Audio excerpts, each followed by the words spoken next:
So we're going to be recording at this point. So it gives me great pleasure to introduce our speaker today. And Rosyln Torella specializes in Italian and immigrant genealogy through her business, Mahoning Valley Roots.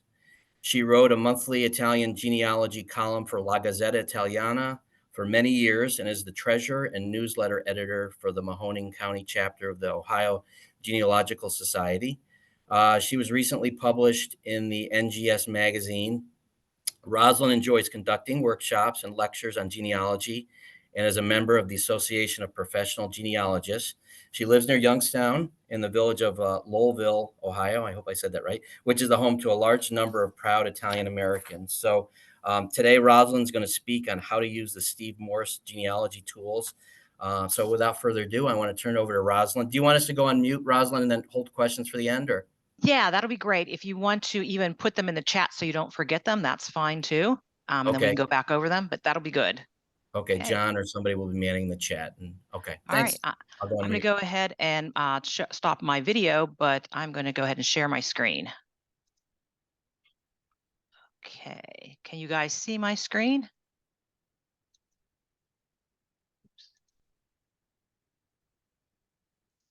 Oops, didn't mean to do this. I thought I had it already. All right, there we go.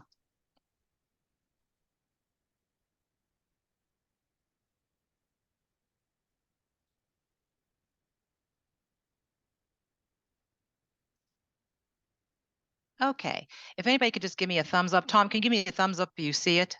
Excellent. Okay, so I'm going to cover Steve Morse's one-step pages. I understand that you guys may have looked at this before, but I'm going to give you some examples of how I've used it and some of the more interesting tool sets that are available.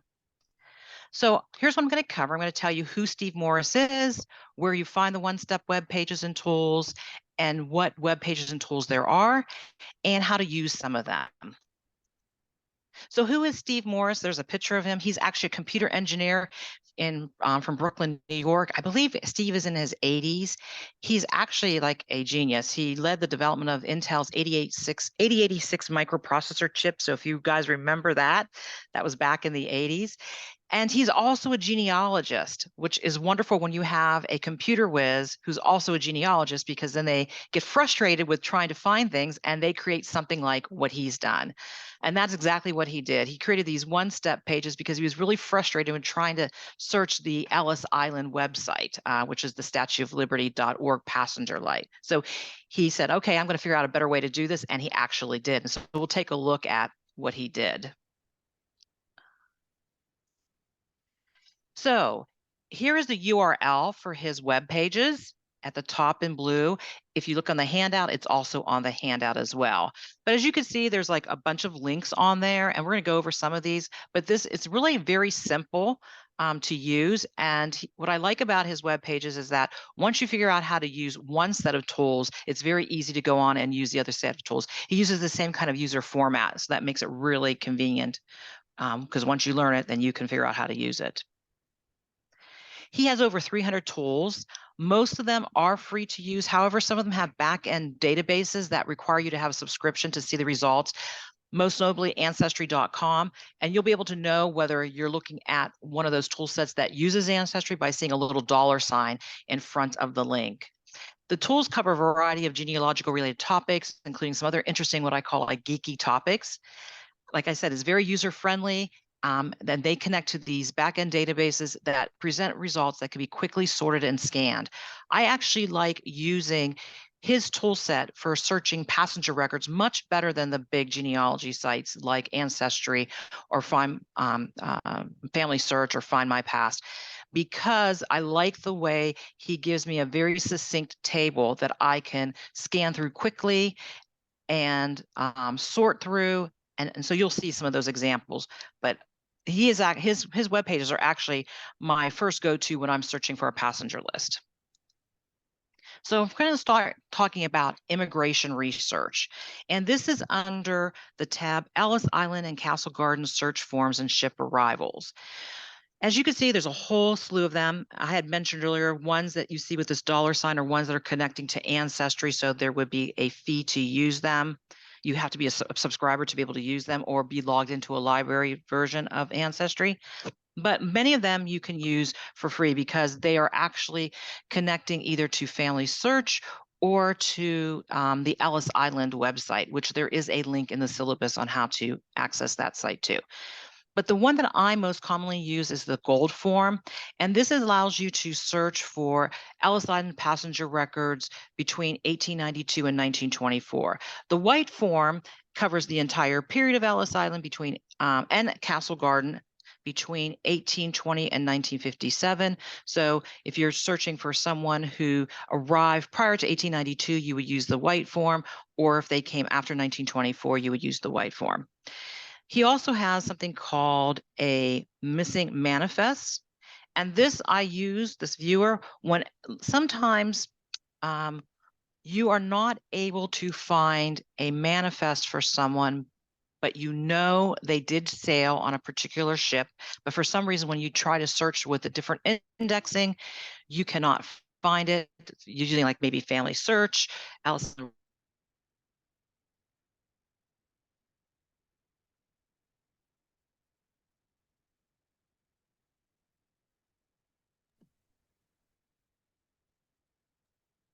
I can't hear anybody. I can't either. Rosyln, Yes. you went out on us. Oh, you went out. Okay, you're back. Okay, am I back? Okay. So Yeah. where did I? Okay, sorry about Like that. about 20 seconds ago. Okay. All right. So what I was talking about was the Ellis Island viewer, the AK missing manifests. So what this is for is sometimes when you are trying to search for a passenger record, you cannot seem to find the manifest, particularly if it's taking you to the Ellis Island site. It's taking you to the passenger record. When you go to view the record, you're really not seeing the person that you're looking for. And it could be because of a transcription error or an uploading error. This is the tool that you would use to be able to find that missing manifest, because if you know the ship, you can then, this will take you directly to that manifest, and then you can search it page by page. So I've used that. It's very helpful. So the other thing I like are ships lists, and I'll show you how I use that one. And then ship pictures. If you ever want to see the ship that your ancestor came in on, this is a really nice little tool. Okay. All right, so now let's take a look at finding a passenger list or a manifest using Steve Morse's site. This is what it looks like, and this is the Ellis Island Gold form. So we're going to kind of go over some of these fields. The cool thing about his passenger list tool is that you could put in as much information or as little information as you want. And sometimes, depending upon your search, more is good, and sometimes less is good. And so I'm going to show you some examples where I use very little information to try to find a particular type of record. But here's how you would fill it out. So the first section here is your email address. This is optional. You can, and he does not keep your email address, but in the course of you're doing your query, if you enter your email address as you're doing the query, and for some reason your system times out, your query is not lost. It'll go ahead and process, and then the results will be then emailed to you. So that's kind of a cool thing. I always do put in my email address in case it does time out for some reason. Here you can put in a first name, last name, and you could use like, like we can have it as exactly or sounds like or starts with. You can use wild keys like, asterisks, like if you're looking for like say Di Domenico, but you're not sure if it's an O at the end, you could put Di Domeno and then put, an asterisk there. All kinds of different ways that you can do that. You can also put in a town name. You could put in, if you know the ship they came in, if you want to narrow it down to a particular port. And then there's these different variables that you can use to help narrow your search. Especially if you're looking for what we call the John Smith of Italian research, and that is an Antonio Rossi, a name like that. Sometimes you might need to use some of these variables to narrow it down so you're not getting 10,000 Antonio Rossis in your results. So if you know when your person arrived, what year, or about what year they were born, you would kind of use those fields. You can also use the ethnicities, and I'll show you an example later on how those are used. But if you click here, you can go down and narrow it down so that if you're looking just specific for people who have listed their ethnicity on an manifest as Italian or Russian or any of the other ones available. Here you can pick and choose what fields are going to show up in your results. I like them. I like the ones that are default, so I kind of like just usually use those. But the good thing is you could put them in, see what the results look like, take them out, choose what works for you. And then you could sort the results by different names, by different variables. I always sort by name because that's usually what I'm looking for. And then you can sort it in ascending or descending order. Ascending order is really good if you're looking for someone whose surname begins at the beginning of the alphabet. Descending order if you're looking for a surname that begins at the end of the alphabet. Are we supposed to be seeing some examples on the screen? Because I am not. Okay, are you seeing something that says finding a passenger list or manifest? No. Okay, is anybody else seeing it? You are? Okay, I'm not sure I what's see going it. on. Okay. I see it. Yes. Yeah, I am presenting a PowerPoint. And in a moment, I'm going to be presenting a video. So hopefully you'll be able to see that. Okay. So here I went ahead and I recorded a query that I did just in case. You never know when you're doing technology if it's going to bug out on you. So I actually kind of recorded a query. So this is how I would find a passenger manifest. So the person I'm trying to find is an Antonio Torella from the little town of Pietrobandante, Italy. And this is in the Molise region. So let's go ahead. I'm going to go ahead and click on this. Hopefully you'll be able to see this. So through the magic of technology, you can see my cursor there. I'm clicking on the Ellis Island Gold form. Okay. And here I'm going to put in his name.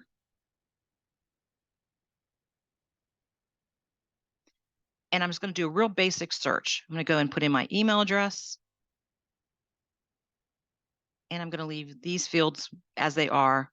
Here's the ethnicities I said that you could choose. I could choose Italian if I wanted to. And I'm going to go ahead and leave those as defaults.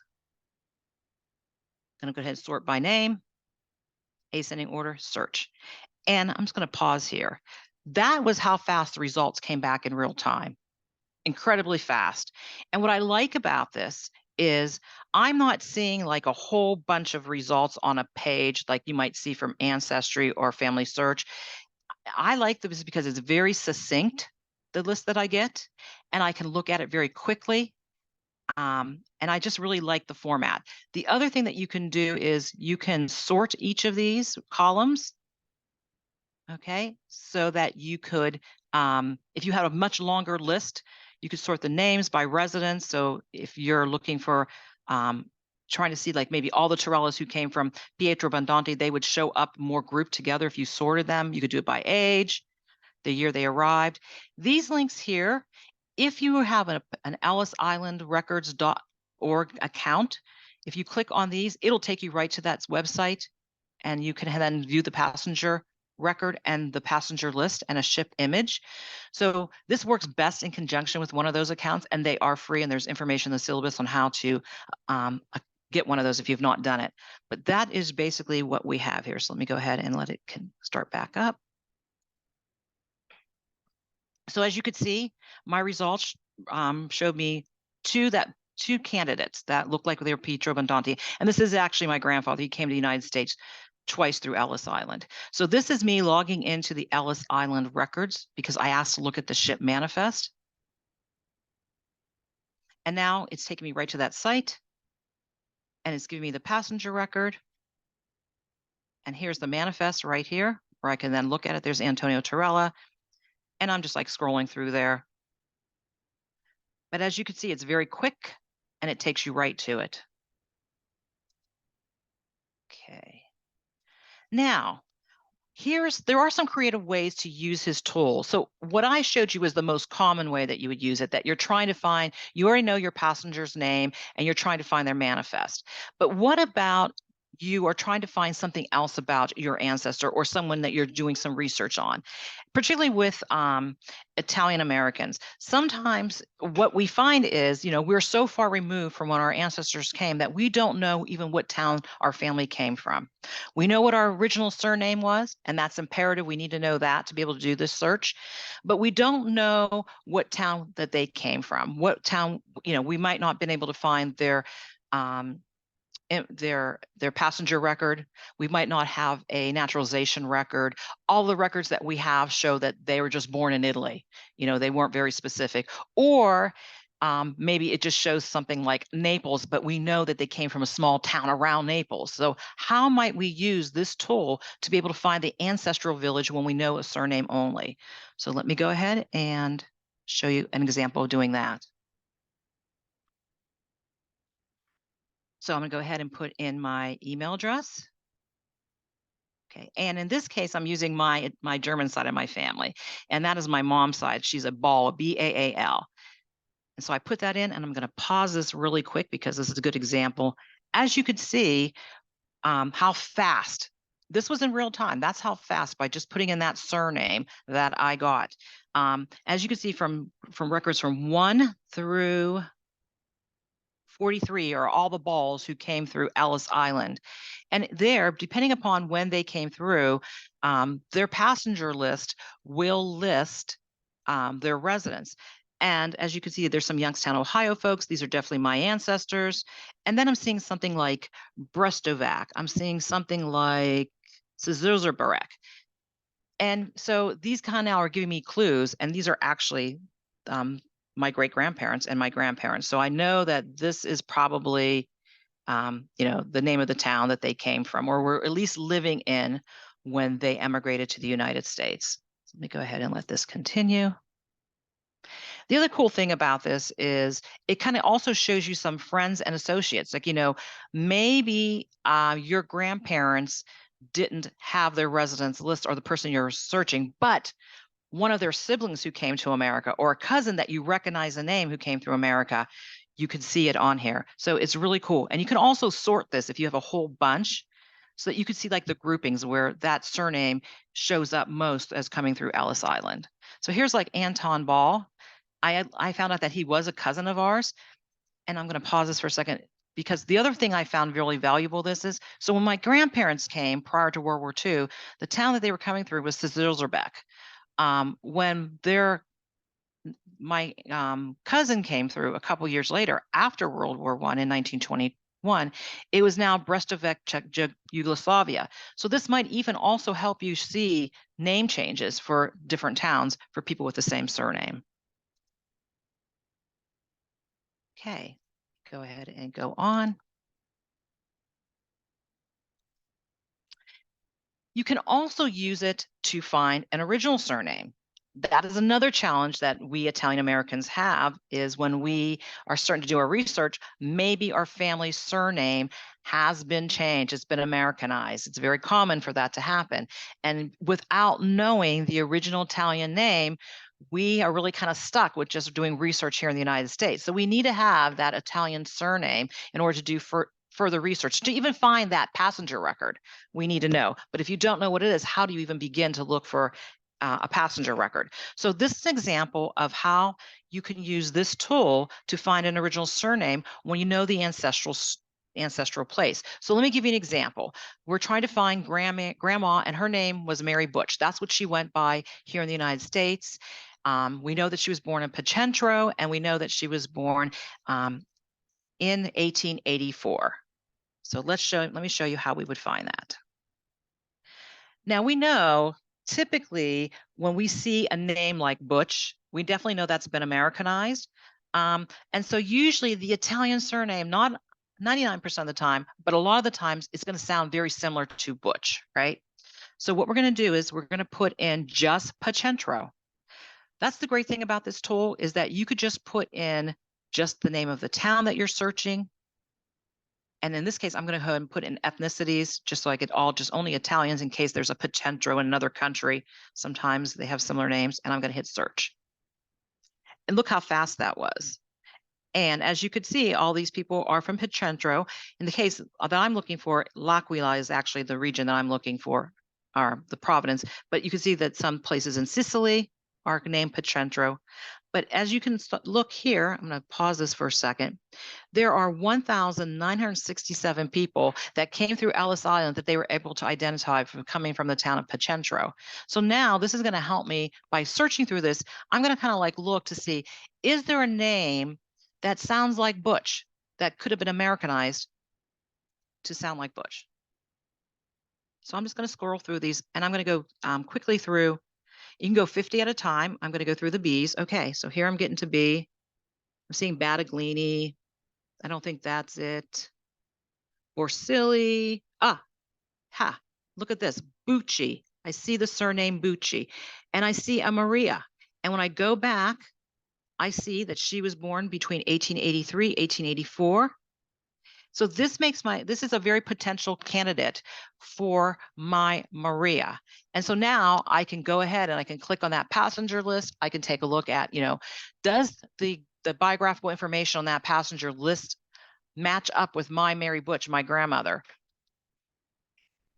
And then, of course, you want to make sure that you kind of like look all the way through at like the BU kind of names. So even though I have a bunch of Butches and this Maria Bucci looks very promising, there's a couple Buccilis. I'm going to go ahead and hit the next one just to take a look at the rest of the Bs.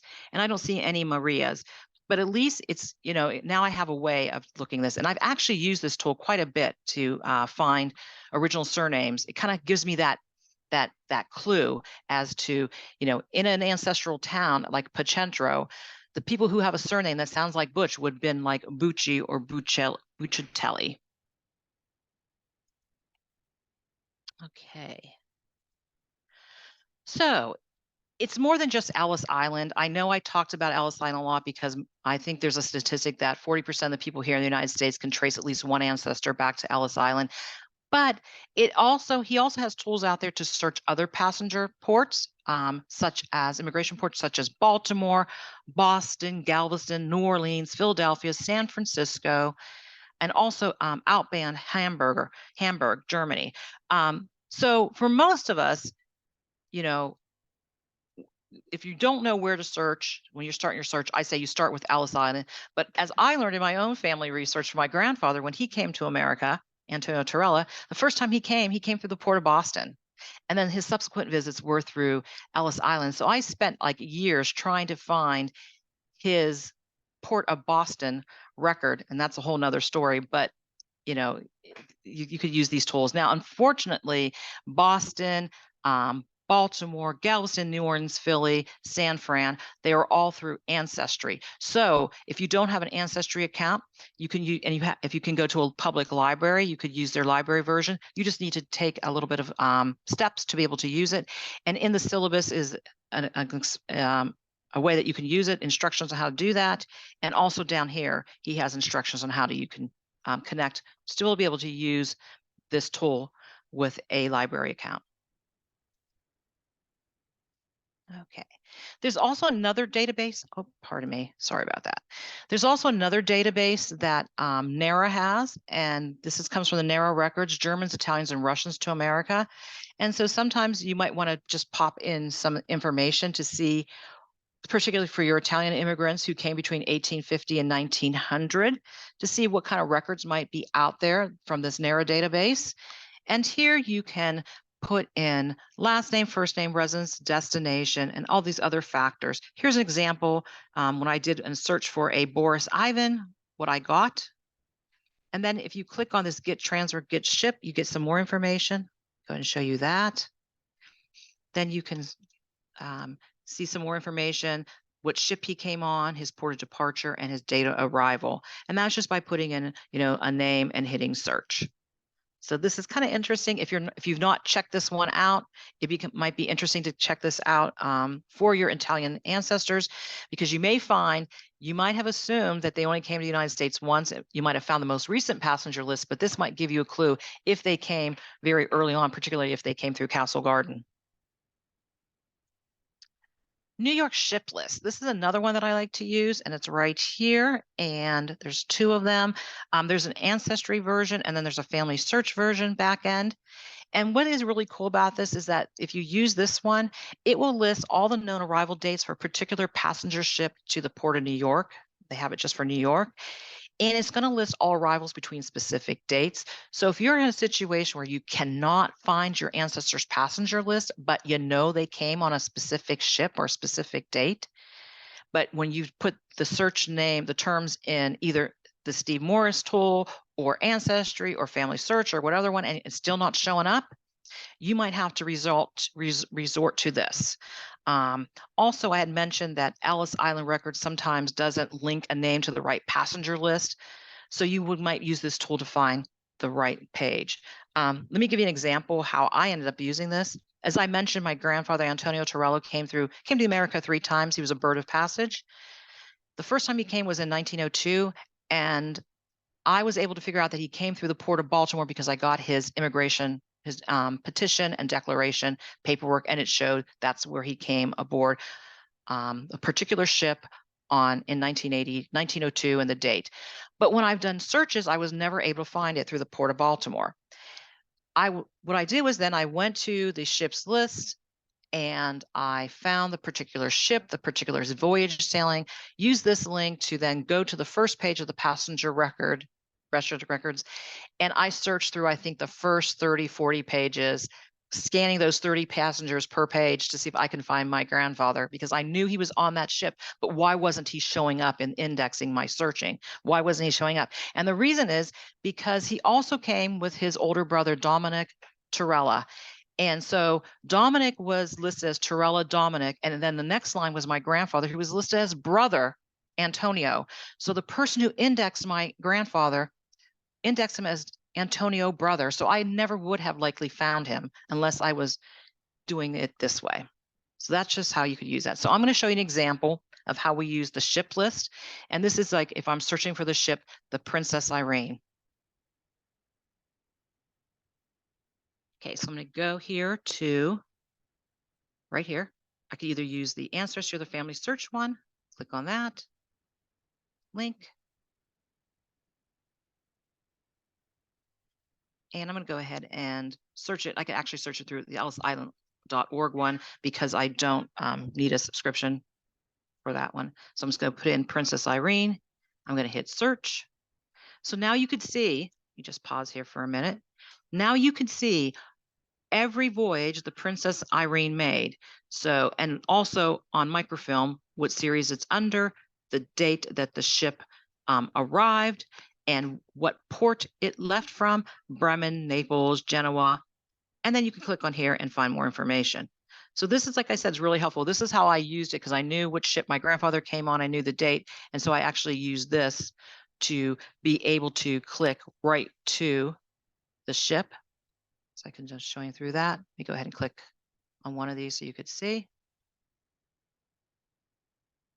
So now it's taking me to page 1 of that passenger list. So I can then like go through it and search through it. Okay.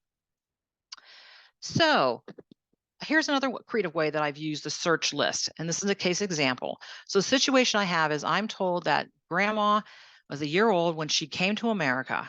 And the family, we know they lived near Naples. So they left from Naples, Italy in 1913. And we know grandma was born January 25th, 1912. And the story is that she was about a month old when she came, but I cannot find her passenger list. And I don't know what ship it was because that information is just not being able to find through traditional means.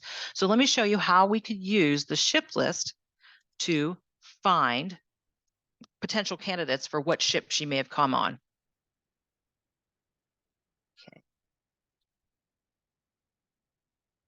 So what I'm going to do is I am going to put in here arrival dates. So I know that she was about a year old when she came. That's the family history. So we're looking at 1913 because she was born in 1912. And we're going to just search from January to February. Okay, let me pause for a second. One of the things that I didn't do that I should have done, I'm just showing this, is that I didn't say the Port of Naples. So this is how incredible, powerful this tool is. Between January and February of 1913, Steve has shown us through his database all the ships that came through to America, as you can see from the different ports. So let me go ahead and narrow it down because I know she came through Naples. So in this case, you can just go back. And now I'm going to put in Naples, hit search. And now I have a much easier number of ships potentials that I could look through. So again, very similar like what I showed you before. You just click on the link here, and it will take you right to the first page of that that group of passenger records, and you can then search through that. So pretty cool. Now I want to move away from immigration, talk to you a little bit about some census tools that he has on there. And these are under the link U.S. Census 1790 to 1950, a whole bunch of different tools. And I'm just going to pull out what I think are some of the more interesting ones. He has like a enumeration district finder. So what a enumeration district is, it is when they were figuring out to do the census, the enumerator was going to go out, they would figure out a district. And that was defined as the amount of time that they expected the enumerator to be, amount of ground and place that they expected the enumerator to be able to cover in the 1 month time period. So if you have a very populated area, your enumeration district is going to be very small. If you have a more rural area, your enumeration district is going to encompass larger acreage, streets, locations, because there's less populated, and so the enumerator would have to have less people to enumerate. So that's what enumeration is. But you have all kinds of different tools here: image viewers, blank census forms, which are really helpful, enumeration descriptions, and two ones I'm going to give you example are census codes and maps that we have in here. And also if you're trying to determine a county. So you might say, Rosyln, why do I need to worry about this? I could just search by a name in Ancestry, Family Search, or whatever for my ancestor census record and be able to find it. Not necessarily. For example, for years, I spent trying to find my family's record in Oklahoma in 1920 when they lived there. I was looking for the Antonio Torella family, and they were actually indexed under Tony Haynes. So I never would have been able to find them unless I had been able to figure out what enumeration district they were in, use that then to then go back to the enumeration, to the census pages, and go page by page. So sometimes you need to know a little bit more deeper information about a census record. So let's go ahead and take it. And I also want to show you the maps because I love old maps. So let's go here. So this is an example of the census codes. So this comes from the 1950 census, and this is a gentleman named Irvin D. Nelson. And under there, we're finding these here codes here that you just see, and you might think, well, what are they? And I'm going to show you how you can figure out what these codes mean. So for this one, in the census, one of the things they asked about Irvin was what kind of work did he do and what kind of industry did he do? And it was inspector, and he was an inspector for a manufacturing company. And sometimes, most of the time, you can read these and it's no problem. But what about you get a enumerator who basically had very poor handwriting and you cannot figure out for the life of you what grandma or grandpa or your aunt or uncle may have did for a living? Or perhaps the microfilm is poor and it's just smudged over and you can't read it. That's where things like these codes come in handy. So let me show you an example how knowing if you couldn't read inspector and manufacturer, but you could only just read these codes, how you could use Steve Morse's tool. Okay, so I'm under US Census up here, and I'm going down to the census codes, deciphering codes. And this is available for the 1950 through the 1910, various codes. It's mostly the occupational codes, but we're going to take a look at the 1950 census ones, the occupational code. So in here, I'm going to put in the occupational code that was 690 that we had for Irvin. Just going to scroll down. And then the industry code was 499. As you could see, it shows operatives, and it said he was an operator. And then I'm going to put in 499. And sure enough, it shows that he's in manufacturing, and that aligns. And the other code was the class code, and shows that he was working for a private employer. So this has been really useful if I wasn't able to read that. Just a cool tool that, you know, some people never have used, but I just wanted to show it to you. Okay. Next one are enumeration district maps. I am a huge fan of enumeration district maps. When the census was being done, the Census Bureau, they would not go out and create maps. They would basically go out and find the best map for a particular area that they could find that was readily available. And some of these maps have long been, you know, destroyed. You may not find them anyplace else but here in these enumeration district maps. And so as a genealogist and a family historian, I like looking at maps of where my ancestors lived, because it kind of like gives me an idea of what it was like where they lived. Like how far did they have to walk to school? How close was the next schoolhouse? Was there a railroad track that was by their house? And if my grandfather worked for the railroad, okay, it was probably that railroad line. So it kind of gives you that social history of your family member, or perhaps the names of the streets have changed so much that you can't figure out where they may have been living.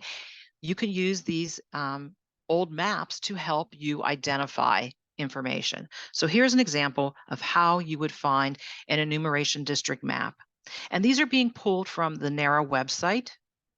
So I'm just going to do the 1940. So you select a state. In this example, I'm going to use Hagerstown, Maryland, because it was a really good map. And Hagerstown is in Washington County. And the city is Hagerstown. And I'm going to go ahead and get the messages. So let me pause it for a second. There's two choices that you have. One is the links to the narrow viewer, and one is a link to a JPEG. I like the viewer because you can zoom in and out much easier. So let me go ahead and show you that one. And it's very quick. Again, this is in real time. So here I can just, using my mouse scroll button, I'm just enlarging this and I'm able to scroll around. And I could take a look at Hagerstown, the city of Hagerstown. And down here, it tells me where this map came from. It's actually from a street and alley map, probably from the 1940s. Okay. So let me just zoom out and just take a look at it. And then you'll see these numbers in the map, like 22-29. That's referring to the enumeration districts. Okay, let me scroll it in. So now I can start looking at this map and I can see where the city park was, what railroad was going through. Here's the Norfolk's Western Railroad. That's not too far from the city park. Looks like there's a lake there. I'm seeing the street names. And so I'm seeing a lot of another railroad, a lot of information where the cemetery was. So if you know where your ancestors lived, you could take a look at this map and get an idea of what their neighborhood was like. And like I said, this might be a map that you may not find anyplace else online or in an archive. It may have long been destroyed, but it was kept because it was used for enumeration for the census. The other cool thing here, it tells me this is a special enumeration area. It tells me that there were 4 of them, that they did hotels. And here's some names of some of the old hotels. So maps are just really cool. I highly recommend that you go play around and see where if there's any kind of map for maybe where you're living now or where your ancestor lived, that's available through this tool. Now, another section I'm going to talk about are foreign alphabets, and this is under decoding characters in foreign alphabets. As you could see, Steve has a whole bunch of tools available for like Hebrew, Yiddish, Russian, Greek, Arabic, Japanese, Chinese, Old German cursive transliterations.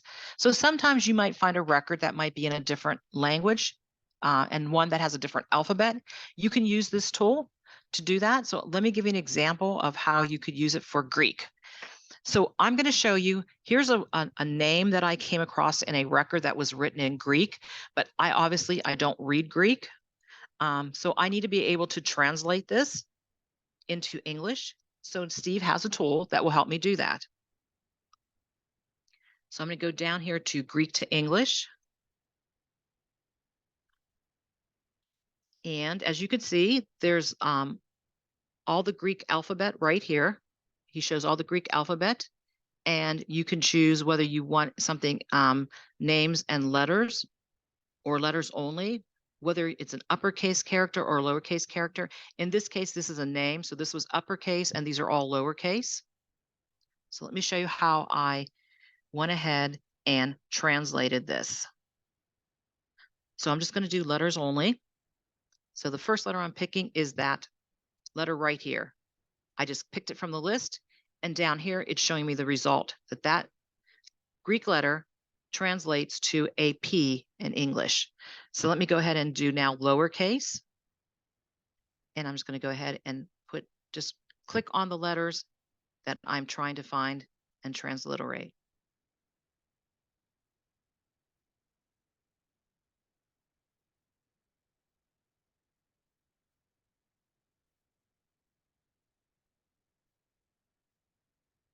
Okay, there's my last one. And let me just pause it there. As you could see, There's my result. This here in English transliterates to Petros. So you don't have to be an expert in Greek letters because Steve has it for you. And like I said, he has it in Cyrillic and some other characters as well. So just really, really cool tool if you have to try to figure out something besides Roman letters. Okay. So another tool that I want to show you is under calendar, sunrise and sunset and maps. This is really cool. And this is really useful when you have to, it's called elapsed time, when you're trying to determine the time between two events in one step. This is really useful if you're looking at an old tombstone, for example. And so I have a case study that I'm going to show you how I use this tool. So we're looking at a tombstone for a gentleman named Griffith Thomas, and it shows that he died October 25th, 1800, and he was 58 years old, 9 months, 10 days. But it doesn't say when he was born. It doesn't show his date of birth. So I'm sorry, but my fingers, I don't have enough fingers to be able to count this out on my hands to try to figure out when 58 years, 9 months, 10 days prior to October 25th, 1800 was. But Steve has created a tool for us. So let me go ahead and show you that tool. Again, this is under calendar, sunset, sunrise, sunset, and maps. And we're going down to elapse, going up to elapsed time. I'm going to click on that. And so what I need to show is the different events. So, what I'm gonna have to do is I have to change the centuries, because when the man died, he died in the 19th century, but he was born in the 18th century. So we're gonna make this a Gregorian calendar. We could do it Julian, but I'm gonna go ahead and show the second event because I know when he died, right? It was 1800, October 25th. And then the elapsed time would be his age at the time of death. And he was 58 years old, 9 months, and 10 days.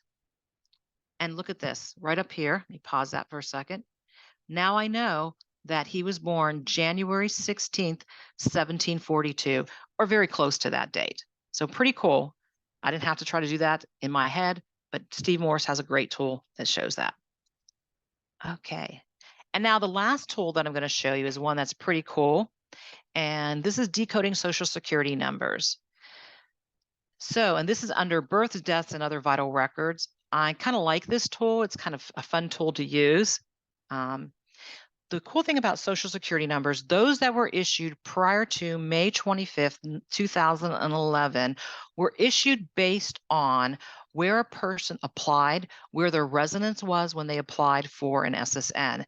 So if we are from the state of Ohio and we're living in Ohio and we applied for an SSN prior to 2011, our Social Security number would start between 268 and 302.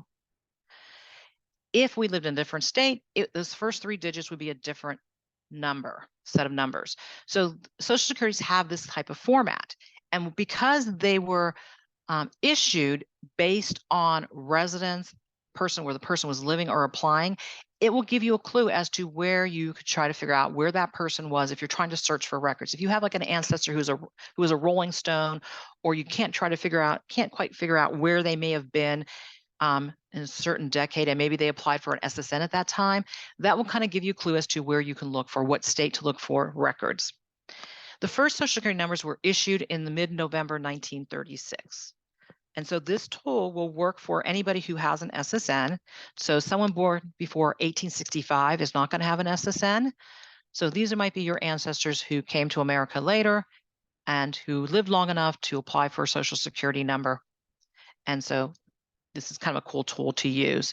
Now, I do want to mention to you why May 25th, 2011 in a moment, why Social Security does now something called randomization.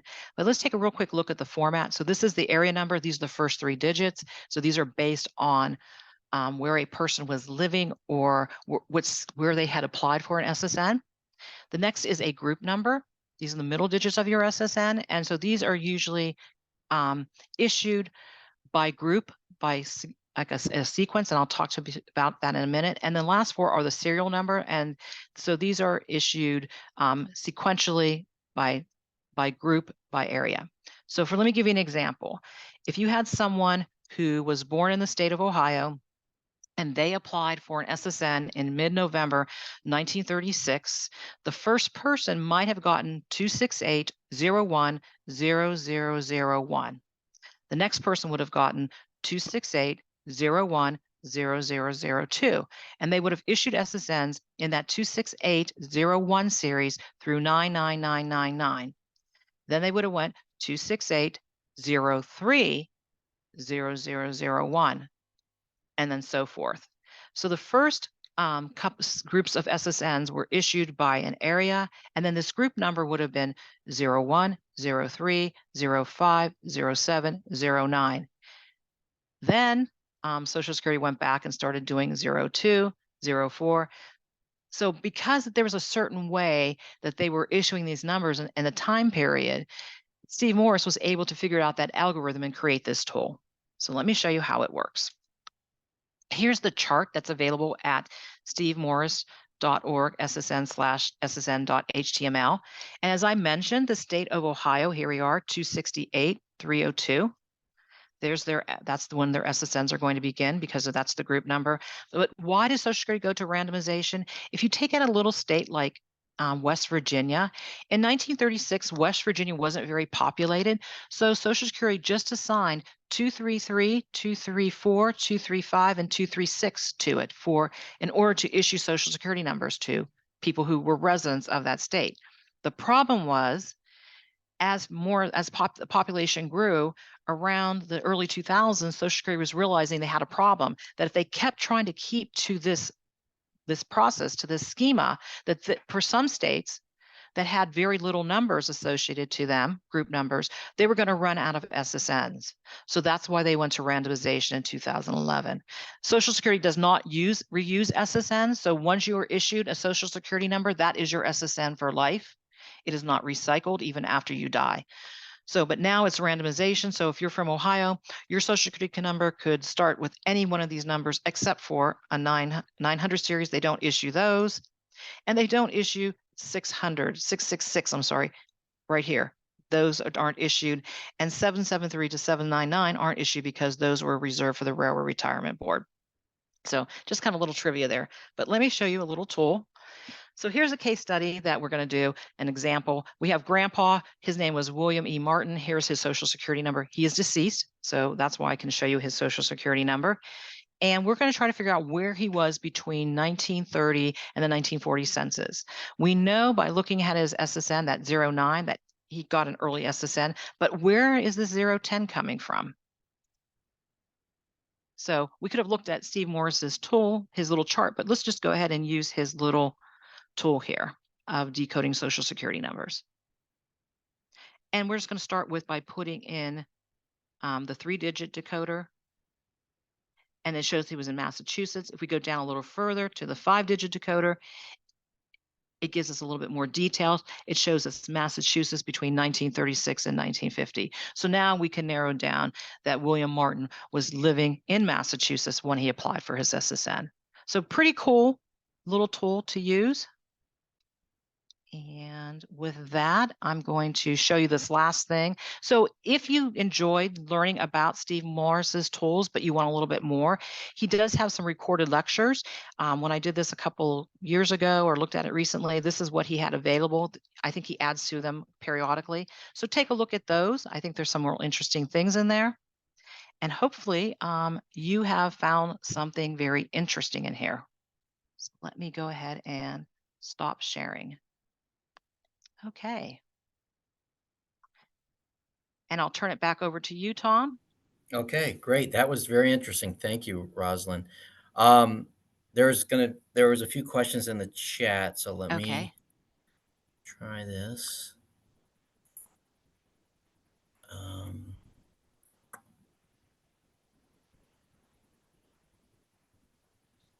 I'm going to stick to, yeah, go ahead. Sorry. Yeah, so I see Susan says, do you have to know the ship for the ship manifest? Yes, you do, but you can use that other ship list. If you know that when the person, remember I showed you we know when the person arrived, but we don't know which ship they came on. You could use that tool first to figure out the name of the potential ships. And then that would help you be able to find the manifest to look through. Thank you. You covered that after I wrote my question. Oh, okay. Very Appreciate good. it. Yes. And it says at the bottom Okay. of page 17, you show the 1940 census. Can you search by name and see them on all those censuses? I'm not sure I know what you're asking, Carlene. So on the bottom of that slide, you showed like on the stevemorse.org that there was like something that said 1790 to 1940 census. And it just looked like you could search like all those censuses at one time. And I wasn't sure if you could do that or not. Let me see if I can pull that up real quick. Let me take a look at. That'd be pretty cool if you could, but you know, I don't know. I would go ahead and give it a try and see what happens. It's free. Yeah, that's now that's something I never tried. So I'm going to be trying that next. There was something on there. I think I saw birthdays. I've used that in the past, which is kind of interesting. You could figure out people, even living people's birthday. Is that still on there? I remember struggling to try to find it another time, and then I didn't bother to double check it. Yeah, there's like, there's 300 of them on there, different tools. So I don't know them all to memory. Oh, okay. But yeah, but it's probably in there, probably under like vital statistics or something, or calendars, or yeah. Okay. I mean, we could spend like days going through all of his tools. I was just trying to highlight some of the more interesting ones and different ways that you could use them. And I use the immigration tools probably every time I do research. They're my first go-to. Because I just like the way he presents the material, and it really helps me. Like I was able to, by doing that, find out all the Torellas that came from Pietrobonte, my grandfather's village, who came to America, and it helped me figure out where everybody went. Whereas when I was trying to do it through Ancestry and Family Search, I was getting so many more results, but seeing it like on one page was just amazing, and being able to like pick things out and make those connections. Mm-hmm. I don't know if there's anything else in the chat that I saw. Yeah, Patricia has. Okay. If you know that the Okay. surname Yep. would be misspelled in the census, what is the best approach? So what I've done this a lot, particularly with Italian Americans. Oh my God. Like if you look at our census records, like 1900, 1910, and you have these Americans taking the census, they don't know how to spell our names. So they always misspell them. So what I do is I do a very broad search. I try to put in maybe like a family member that I expect who has a more unusual first name, and I might search just by the first name and not the last name, and then put in the town, the specific date, dates of birth, information like that.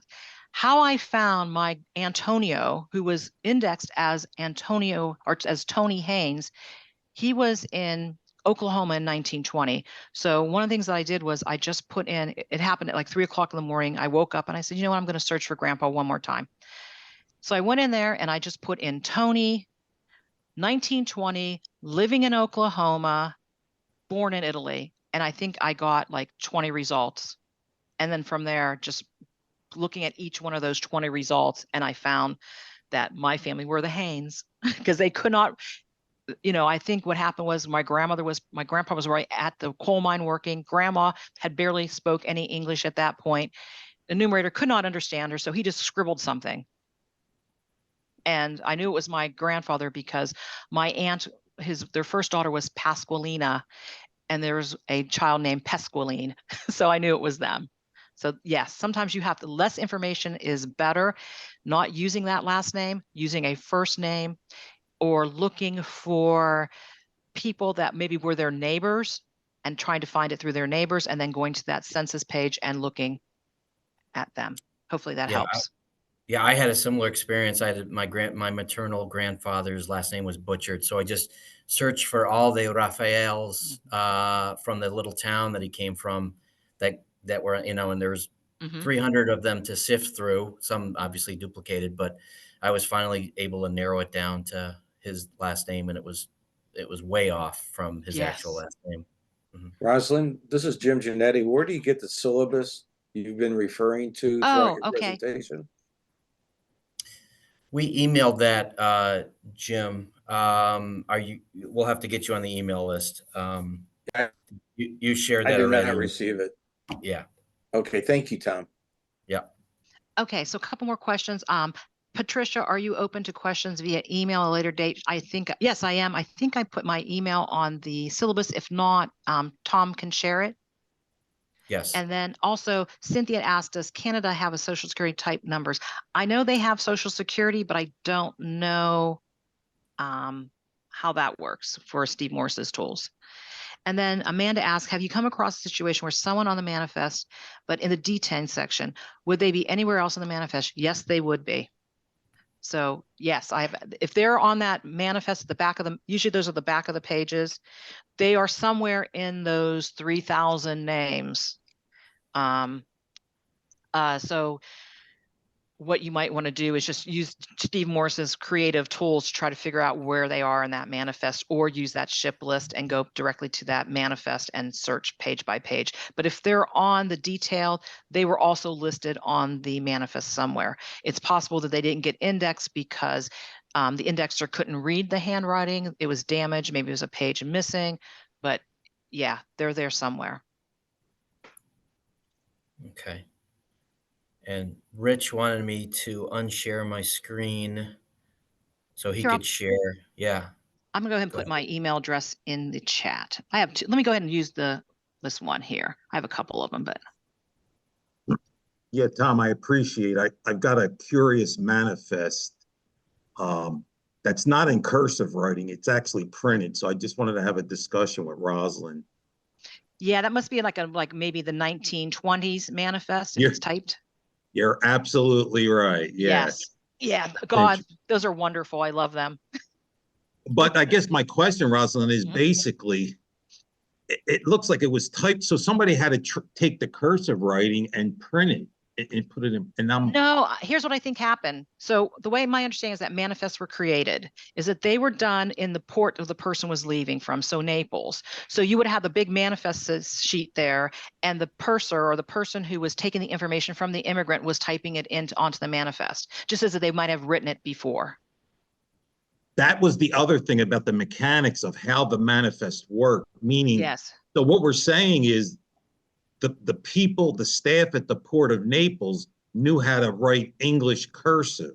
Yes, and they were fluent in Italian too. Okay, you see, So they were. You've answered my question. Yeah, I mean that's. So they were probably Italians who also knew English. So sometimes, so you'll see them, talking. They were fluent in Italian. So these people were usually working for the ship. And so before a person got on the ship, they had to fill out these custom forms, these passenger lists that were required by the United States, because we want to know everybody who was coming to our port. Right. And so they were fluent, and so they were able to write this information down. 90% of the time, it's pretty accurate. Sometimes they couldn't understand what the immigrant was saying, especially if, like, for instance, like my little town, Lowellville, right, that gets misspelled all the time because my ancestors who were coming here could not spell Lowellville themselves. They would just say Lowellville. Sure. So, well, that's the other misnomer. We always thought it was the customs official at Ellis Island making the mistake, but no, you can see where it could have been from the origin. But anyway, I won't have to share my screen, Tom. But unless you want to show folks that particular printed manifest. By the time I figure out how to do that and then get it back, I'll probably okay. Don't okay. hurt. But thanks, Rosyln, for having a discussion. Yeah. That's it. You know what? If you guys are interested, if another session that I do is on manifest, there are a whole lot of different annotations that were put on the manifest, and that's like a whole interesting discussion. I could do a session on that. Really fascinating, because some of those were done at the time the person sailed, and sometimes they were done many, many years later when the person was applying for citizenship. Yeah, we could do a part 2 to this discussion. Yeah. We'll that's one of my favorites to do. Yeah. Good, sure. So any other, I'm back and forth in the chat. I don't know if there's any other questions in the chat that I missed. I don't think so. Does anyone else have any questions for Rosyln? Rosyln, did you put your email address here in the chat? Did. Okay, let me keep looking here. Let me see if I can type it again. I think I have it on. Oh, I have it all. I did direct message. Sorry. Let me put that in there again. I'll type it again.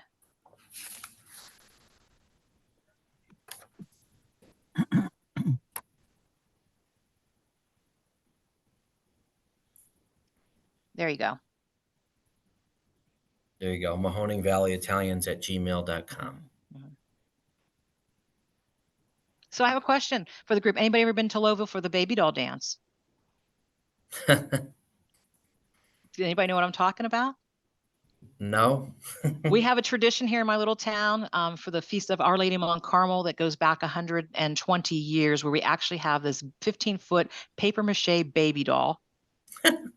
And a guy gets underneath her and he dances to an Italian march, and we light off fireworks, and she's like our strenga, our witch. And she basically, it's a pagan ritual that was been brought from Southern Italy and that we still do here in Lowellville. So. And that's in July, right? Yeah, around the July. yeah, it'll be like the 17th, 18th, 19th of July this year. Very nice. You can YouTube it, Lowellville baby doll. Are there any other questions? I have to ask a logistical question for anyone out there. I just want to make sure this is archived because Pamela had to drop off the call. So I'm assuming I just hit stop when we're done and it archives it. Okay, I would think. Anybody know? If you hit stop, it'll then record. Yes, record it and archive Stop it. it, and then stop it, and then I hit end, and it's Yeah. archived, right? Yes. Okay. I just Yeah, wanted to and make then sure we don't lose the we lose the recording. So So sorry for the. are you the one who started the start button, the record button? No, Pamela did, and she had to drop off. Pamela Dean. So that's what she sent me a text that I'm now the host. So I just wanted to make sure. Okay. I didn't lose hopefully it'll work. yeah, I mean, know. I see it's Yeah. recording now, but I just want to make sure I do it correctly before I sign off. Yeah. So any last minute questions? Okay, well, Rosyln, that was very informative. Thank you so much for speaking to our group. We really appreciate it, and Thank you. we'll definitely take you up on that follow-up presentation on annotation. So, with that, I'm going to end the meeting. But thanks for everyone who came out this morning, came out virtually, and we're going to be in person. We'll hopefully hybrid next in March. But if there's any questions in the interim, just feel free to email us or send us a note somehow through Facebook. Hey, But Tom. that's it. Yeah, John. Well, there's a question. Where's the recording? We'll try to get it link posted to the website. Right. Yeah, give us a little time to do that, but we'll have that along with the handout that Rosyln provided. Okay. All righty. Well, thanks everyone. Enjoy the rest of your day. Great. Thanks. It was great. Thank you. Thanks, Thank Tom. Thanks. Sure. Take Thank care. you. Bye-bye. Thank you. Bye. Bye-bye.